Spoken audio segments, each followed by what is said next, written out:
आरक्षणाच्या मुद्द्यावरून छगन भुजबळ आणि शरद पवारांमध्ये 1.5 तास चर्चा। मराठा ओबीसी आरक्षण प्रश्नात पवारांनी पुढाकार घेण्याची भुजबळांची मागणी। मुख्यमंत्र्यांशी बोलणार असल्याचं पवारांचं आश्वासन। विधान परिषदेच्या निवडणुकीत काँग्रेस फुटली। अनेक जण मनानं काँग्रेसमध्ये नाही। 4 ते 5 जण आहेत, पण त्यांची नावं घेणं योग्य नाही। अंबादास दानवेंचं वक्तव्य।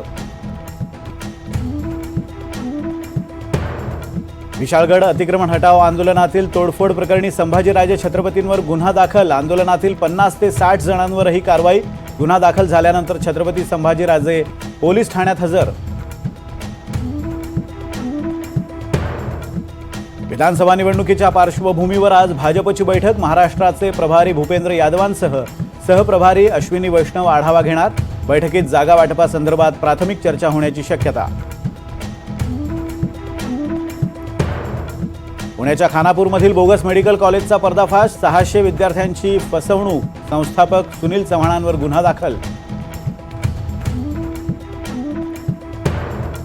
21 तासानंतरही कोकण रेल्वेची वाहतूक ठप्पच। ट्रॅकवरील माती हटवण्याचं काम अंतिम टप्प्यात। वाहतूक 3 ते 4 तासात पूर्ववत होणार। कोकण रेल्वेचे व्यवस्थापकीय संचालक संतोष कुमार झा यांची माहिती।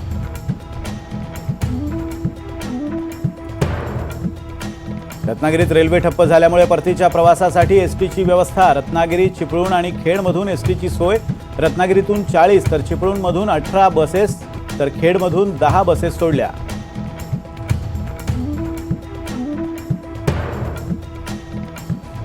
रत्नागिरीच्या दापोली तालुक्यातील साखलोळी इथं डोंगर खचला। परिसरातील नागरिकांमध्ये भीतीचं वातावरण।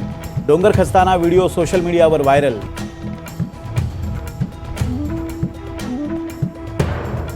आज तुकाराम महाराजांच्या पालखीचं बाजीरावच्या विहिरीपाशी उभं रिंगण, तर माऊलींच्या पालखीचं गोल आणि उभं रिंगण।